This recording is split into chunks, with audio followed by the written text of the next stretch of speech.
Sorti de prison, il peut maintenant mener sa guerre efficacement et gagner. Even the females, Joel got cases. God damn it. Everybody on the road got problems with the motherfucking law. Fat motherfucking Biggie came in the gang gonna try to cross the nigga.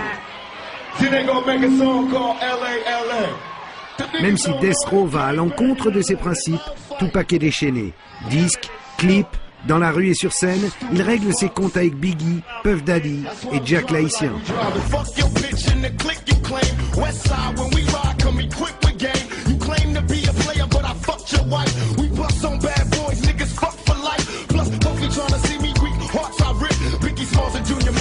Biggie dormait sur le canapé de Tupac. À présent, s'il met un pied à Los Angeles, c'est un homme mort.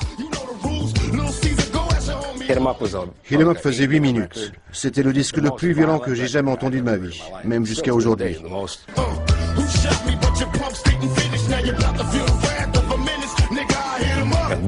Tupac avait pété un câble. Il était défoncé. Il était hors de lui. Les paroles disaient « Je vais te tuer, je vais tuer ton frère, j'ai baisé ta femme ». Et c'est passé à la radio avant la sortie du disque. Je connais un des types qui était avec Biggie et Little Cease quand ils l'ont entendu pour la première fois. Ils étaient furieux. La guerre Est-Ouest éclate face à la puissance de feu de Suge Knight. Biggie panique. Il se fait arrêter en possession d'armes à feu chez lui dans le New Jersey. Qui l'a balancé? Biggie demande l'aide des Crips, les rivaux des Bloods. Ils avaient senti l'herbe depuis la porte d'entrée. On fumait beaucoup d'herbe en cette période. Mais bon, 2 heures plus tard, le shérif s'est pointé avec un mandat pour fouiller la maison. C'était pas grand-chose. Ils sont arrivés, ils ont fouillé la maison, trouvé l'herbe, et ils ont aussi trouvé... Voilà ce qu'ils ont trouvé. C'était fini. Little Cease reste discret sur l'embrouille entre les deux stars du rap. Une guerre Est-Ouest qui fera la une des médias.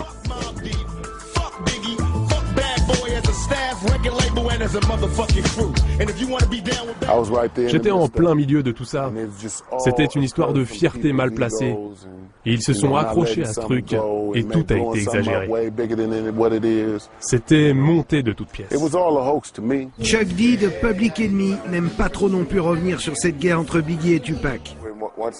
Les médias sont de plus en plus spécialisés et aiment faire leurs gros titres avec la vie des Noirs. Ils sont fascinés par les meurtres des Blacks. Le problème de la communauté noire, c'est que les mauvaises nouvelles se propagent très vite et les chaînes de télé aiment ouvrir leurs journaux avec.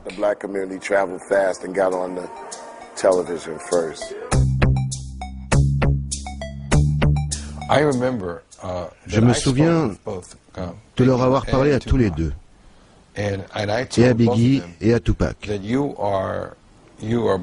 Je leur ai dit à tous les deux, vous êtes dans la ligne de mire du gouvernement, et ceci pour des raisons différentes.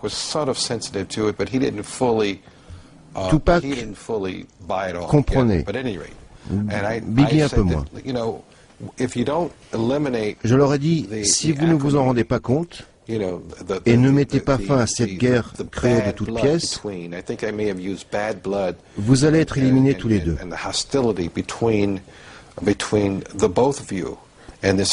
Et j'ai rajouté, Tupac, tu seras le premier parce que c'est toi qu'ils veulent vraiment. Et Biggie, tu y passeras après.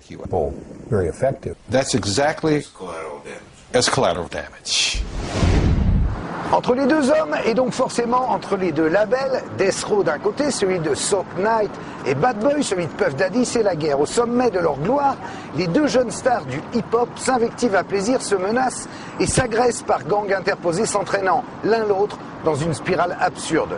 Tupac représente la côte ouest et Biggie, ici, la côte est. L'ambiance tourne vraiment vinaigre. Ils semblent désormais acquis pour tous, médias, fans qui les adulent et gangs prêts à mourir pour eux, que ces embrouilles de Lascar vont se terminer en bain de sang.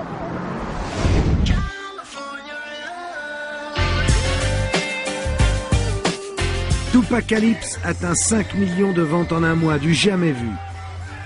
Biggie et Puff Daddy se traînent loin derrière avec seulement 2 millions en 2 ans. Tupac vendra près de 100 millions d'albums dans sa courte carrière. Il est le champion absolu du black showbiz.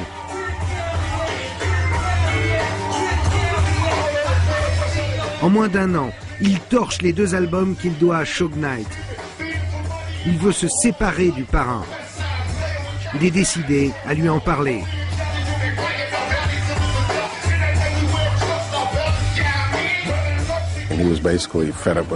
Il était fatigué par les histoires d'argent et de son contrat avec Death Row.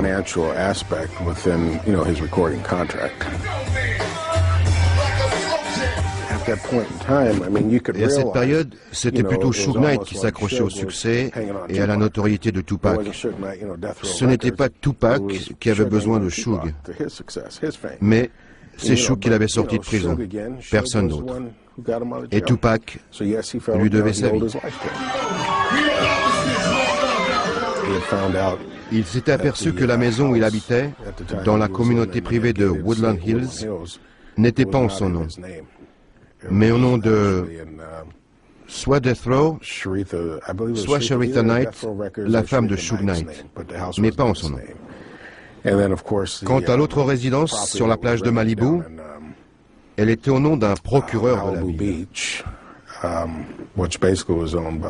Rien n'était à lui. La seule chose qu'il possédait, c'était une Jaguar qui lui avait été offerte par une marque de bière. Avec Snoop, à l'époque, ils avaient fait une pub pour cette bière.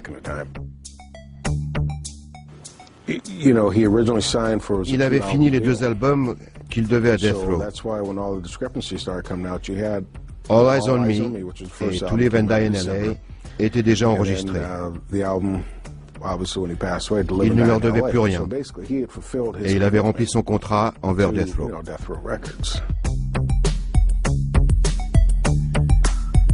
On a évoqué l'idée d'aller à Vegas et je lui avais dit que ce n'était pas dans son intérêt. À un moment donné, il devait clarifier la situation et les désaccords sur son contrat avec Suge. C'est sans doute pourquoi il a finalement décidé d'y aller.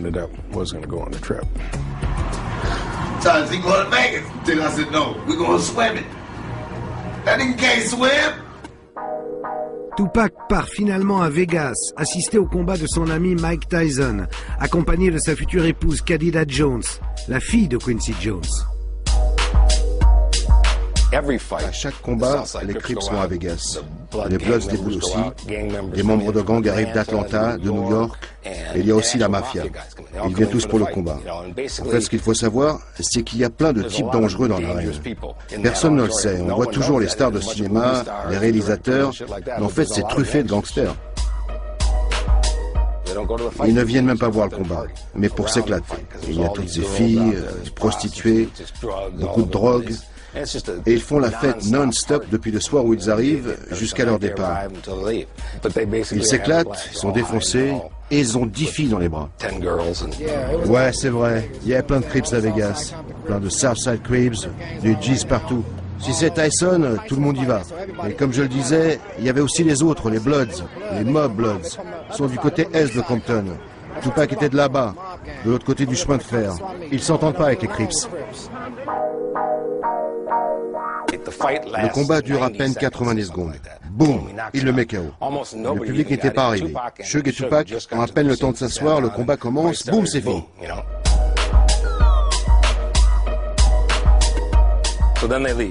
Donc ils partent. Ils quittent l'arène, ils traversent un hall, et droit devant eux, près des ascenseurs, il y a ce mec, Orlando Anderson. Il a plusieurs noms de rue. Lane, Baby Lane, Lando. 4 ou 6 semaines auparavant, une bande de Crips traînait au centre commercial de Lakewood. C'est pas loin de Compton. Et il tombe sur un Blood, un des gardes du corps de Death Row. Ils l'ont massacré au beau milieu du centre commercial et lui ont volé sa chaîne en or Death Row. Ils n'imaginent pas qu'ils puissent tuer pour un truc pareil. Et bien dans leur monde, si. Un bodyguard repère le fameux Orlando qui avait agressé un dealer quelques semaines avant. Il prévient